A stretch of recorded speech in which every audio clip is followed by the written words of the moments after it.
Donc, première étape, programmer l'heure de la pompe. Pour le faire, on fait juste cliquer sur Setting. Ça va nous mettre dans le mode de programmation de l'heure de la pompe. On va venir l'ajuster. Donc, dans notre cas, on va supposer qu'il est 2 heures de l'après-midi.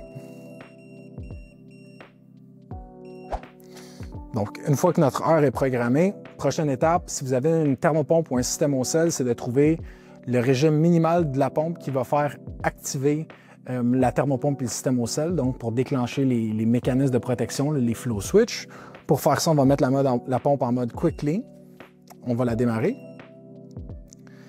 Et puis, on va manuellement venir réduire la vitesse de la pompe.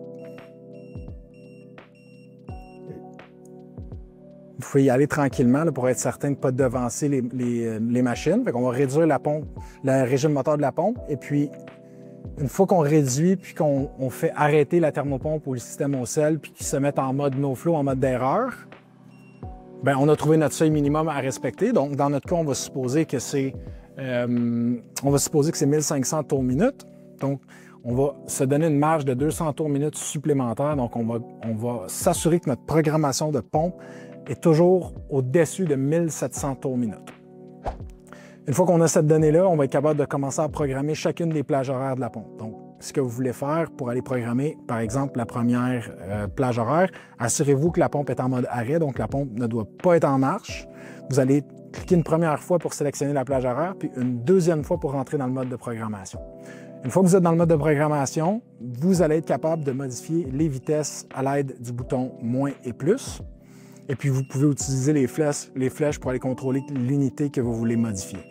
Donc, dans notre cas, on va régler la première plage horaire pour qu'elle roule à 1700 tours minute. Ensuite de ça, on va recliquer sur le bouton 1. On va tomber en mode Time. Donc, Time, ça nous dit c'est l'heure à laquelle cette plage horaire-là va démarrer. Donc, dans notre cas, on va faire démarrer à minuit, donc à 12h AM. On reclique pour valider notre sélection, puis après ça, on va confirmer, on veut que ce programme-là fonctionne pendant combien de temps. Donc, on va l'augmenter ici pour que ça fonctionne pendant 10 heures. Donc, ça nous amène de minuit à 10 heures du matin. On reclique pour valider, puis là, notre plage horaire numéro 1 est programmée. On va répéter l'opération pour chacune des autres plages horaires. Vous n'êtes pas obligé d'utiliser les 4 plages horaires. Si vous voulez en utiliser seulement 2, ce que vous faites, vous cliquez sur la 3e plage horaire. Vous allez venir réduire la duration à 0. Comme ça, la plage horaire ne part jamais. Puis vous faites la même chose avec la plage horaire numéro 4.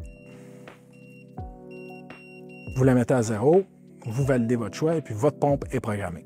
Le voyant lumineux qui est allumé ici rouge avec l'éclair, ça veut dire que la pompe est sous tension, donc l'alimentation électrique est bonne. Et puis, vous êtes prêt à faire fonctionner votre pompe. Vous avez juste à la démarrer et puis la pompe va passer à travers son cycle de programmation à toutes les 24 heures. Le mode Quick Clean, c'est le mode que vous allez utiliser lorsque vous allez passer la balayeuse ou vous allez faire le backwash de votre piscine. C'est un mode qui est programmable également. Donc, pour le programmer, c'est le même principe. Vous allez cliquer sur Quick Clean une première fois. Une deuxième fois, ça va vous mettre dans la programmation de la vitesse. Donc, vous allez pouvoir choisir le régime moteur à laquelle vous voulez que la pompe roule. Je vous recommande fortement de la laisser à 3450 tours minute pour la simple raison que, vu que c'est le mode qu'on utilise quand on passe l'aspirateur ou quand on fait le backwash du filtre au sable, on veut que ça fonctionne au régime maximal. Donc, 3450 tours minute, c'est le bon réglage. Puis après ça, vous pouvez aussi régler la durée de fonctionnement du mode Quick Clean. Donc, généralement, vous voulez avoir à peu près 1 heure là, quand vous allez passer la balayeuse. Je vous dirais de le mettre à 1 heure. Vous pouvez toujours utiliser le bouton arrêt-marche manuellement pour bypasser la durée.